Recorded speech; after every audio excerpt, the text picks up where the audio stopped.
এক নম্বর হচ্ছে আপনাকে কিন্তু প্রচুর পরিমাণে পানি খেতে হবে ভাই। পানির বিকল্প অন্য কিছু নয়, পানি খেতে হবে আপনাকে প্রচুর পরিমাণে, এবং সেটা ভালো পানি। সেই পানিটা আপনাকে দিনে প্রচুর পরিমাণে অন্তত 7-8 লিটার পানি খেতে হবে। পানি খেলে আপনার এই পানির সাথে প্রস্রাবের সাথে আপনার অনেকাংশ জীবাণু কিন্তু বের হয়ে যাবে। এরপরে 2 নম্বর হচ্ছে আপনাকে শাক সবজি খেতে হবে। শাক সবজি যে কোনো সবজি, তাই এখানে আপনি বিশেষ করে অ্যালার্জিযুক্ত যে শাকগুলো আছে, যেমন পুঁই শাক, এরপরে আছে আপনার বিশেষ করে অনেকের দেখা যায় যে আপনার এই কি বলা যায়, সবজি উস্তে খেলে, বেগুন খেলে অনেকের কিন্তু অ্যালার্জি বাড়ে।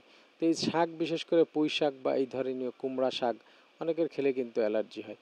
তো বিশেষ করে অ্যালার্জিযুক্ত যে খাবার বা শাকগুলো, এগুলো এড়িয়ে চলে আপনার অন্য অন্য যে শাক সবজি, বিশেষ করে শাক বলতে শুধু শাক না, এখানে আপনার সবজি, সবজি প্রচুর পরিমাণে কিন্তু আপনাকে সবজি খেতে হবে এবং শাক খেতে হবে।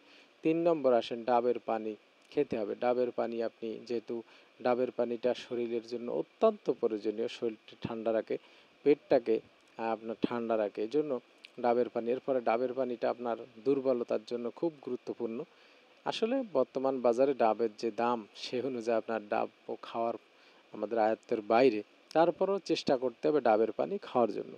এরপরে আসেন ফল খাবেন। বিশেষ করে কোন ধরনের ফলগুলো খাবেন আপনি, বিশেষ করে যেই ধরনের ফলগুলোর ভিতরে ভিটামিন সি থাকবে বেশি, যেমন আপনার কি বলা যায় আমলকি, এরপরে আপনার হচ্ছে হত্তকি বয়রা, এরপরে আপনার হচ্ছে ওই যে লেবু, এই ধরনের যে ফলগুলো আছে, আপেল খেতে পারেন সমস্যা নাই, এই ধরনের ফলগুলো। আর এখানে আরও একটা ফল বলে বেদানা। যখন আপনার অতিরিক্ত ব্লিডিং হবে, অতিরিক্ত ব্লাড আসবে, তখন কিন্তু আপনি বেদানাটা ফলো করতে পারেন, বেদানা খেতে পারেন। এরপরে আপনাকে 3 নম্বর হচ্ছে অতিরিক্ত মশলা জাতীয় বা লাল মরিচ, চা, কফি বন্ধ করতে হবে ভাই।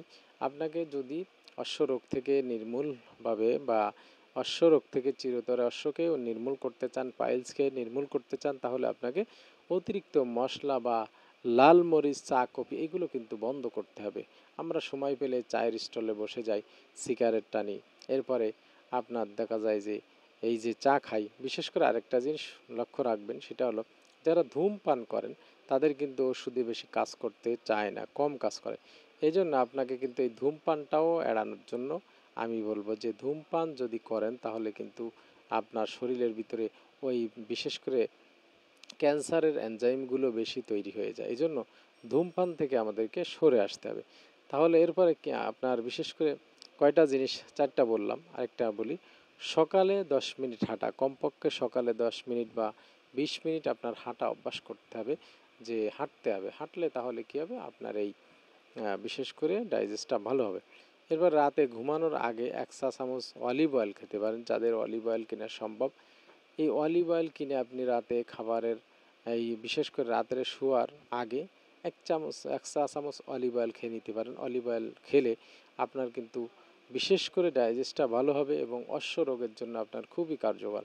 এই যে কয়েকটা বিষয় বললাম, যে 5 থেকে 6টা বিষয়, যেগুলো আপনি ফলো করলে দেখা যায় যে ঘরোয়া পদ্ধতিতে কিন্তু আপনার অনেকটাই এই অশ্ব বা পাইলস বলেন, গেজ বলেন, এর থেকে কিন্তু আপনি অনেকটাই নির্মূল, অনেকটাই কিন্তু আপনার উপশম পেয়ে যাবেন। এই ঘরোয়া পদ্ধতিটা, এই টিপসটা ফলো করেন, দেখবেন যে অনেকটা কমে গেছে।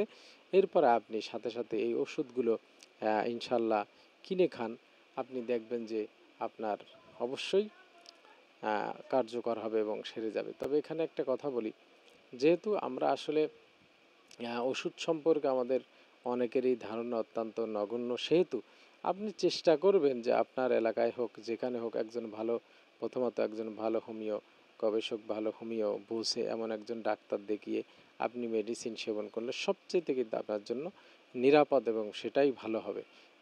এখন আসেন, বিশেষ করে আপনি কি ওষুধ খেতে পারেন। দেখেন, অনেকের, সবার কিন্তু এই যে পাইলস বা অশ্ব হয়, এটা কিন্তু সবার সমান তালে সব মানুষের সিমটমটা সমান হয় না। কারোর দেখা যায় যে জ্বালাপোড়া করে, কারোর বাথরুম ঘন ঘন হয়, কারোর বাথরুম কোষ্ঠকাঠিন্য হয়, তার মানে ভ্যারাইটিস প্রবলেম, কারোর চুলকায়, কারোর লাল তাজা রক্ত পড়ে। এখন আপনার যদি বিশেষ করে আপনার লক্ষণের সাথে মিলে যায়, যেমন ব্যথা, জ্বালা ও বসলে কষ্ট হলে দারুণ কাজ করে ব্যথা জ্বালা, বসলে কষ্ট হয়, বসতেই পারেন না, জ্বালা করে, তাহলে আপনাকে অ্যাসকিউলাস হিপ খেতে হবে। এটা আপনি 30-200 পাওয়ার খেতে পারেন। তো অ্যাসকিউলাস হিপ এটা আপনাকে অবশ্যই চিন্তা করতে হবে বিদেশি জার্মানি ওষুধ ক্রয় করার জন্য।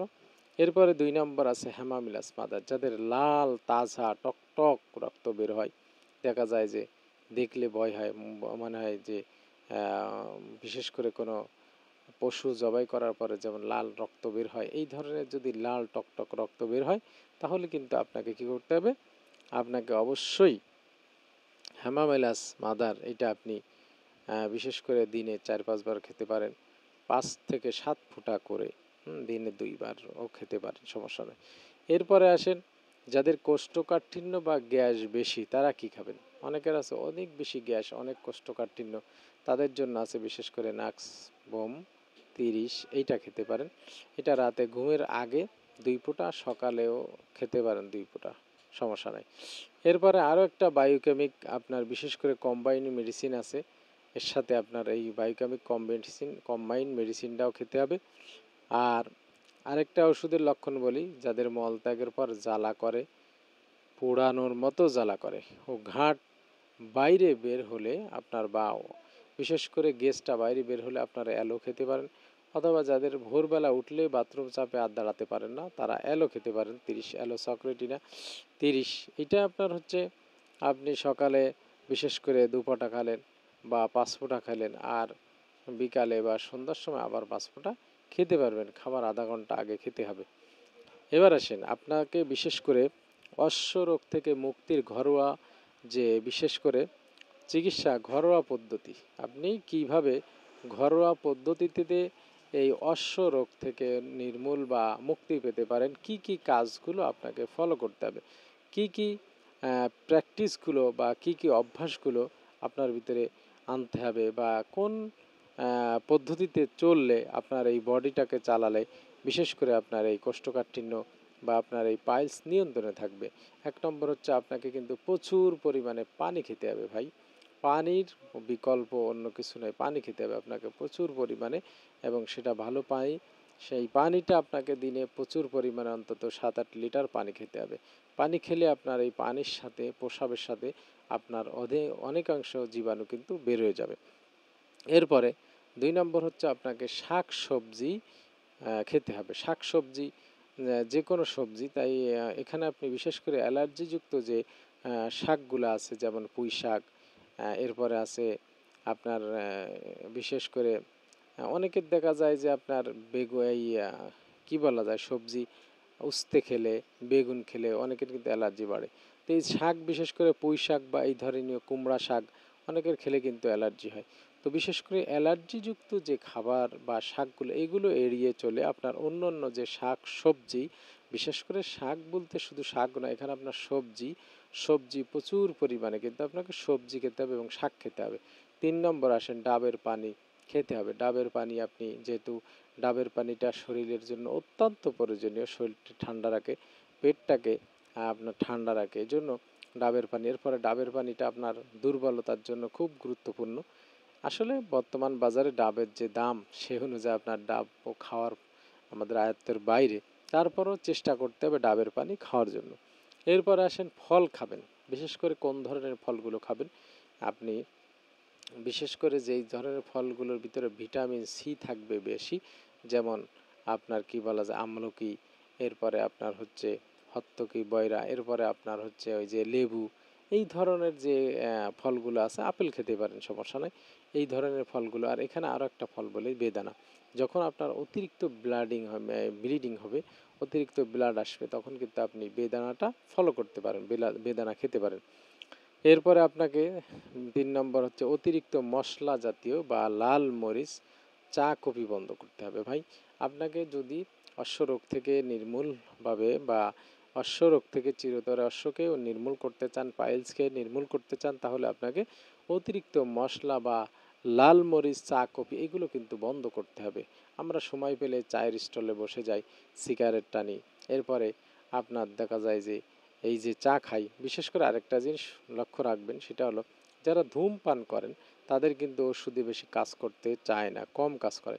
এই জন্য আপনাকে কিন্তু এই ধূমপানটাও এড়ানোর জন্য আমি বলবো যে ধূমপান যদি করেন তাহলে কিন্তু আপনার শরীরের ভিতরে ওই বিশেষ করে ক্যান্সারের এনজাইমগুলো বেশি তৈরি হয়ে যায়। এই জন্য ধূমপান থেকে আমাদেরকে সরে আসতে হবে।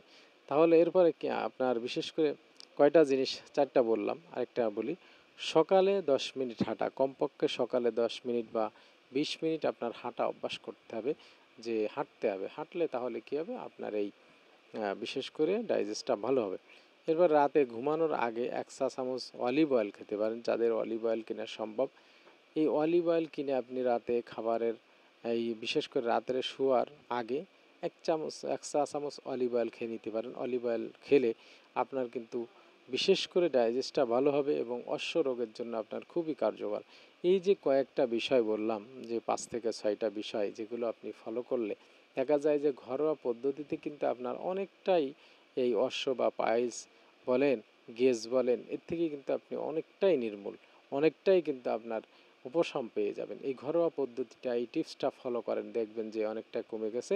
এরপরে আপনি সাথে সাথে এই ওষুধগুলো ইনশাল্লাহ কিনে খান, আপনি দেখবেন যে আপনার অবশ্যই কার্যকর হবে এবং সেরে যাবে। তবে এখানে একটা কথা বলি, যেহেতু আমরা আসলে ওষুধ সম্পর্কে আমাদের অনেকেরই ধারণা অত্যন্ত নগণ্য, সেহেতু আপনি চেষ্টা করবেন যে আপনার এলাকায় হোক, যেখানে হোক, একজন ভালো, প্রথমত একজন ভালো হোমিও গবেষক, ভালো হোমিও বুঝে এমন একজন ডাক্তার দেখিয়ে আপনি মেডিসিন সেবন করলে সবচেয়ে কিন্তু আপনার জন্য নিরাপদ এবং সেটাই ভালো হবে।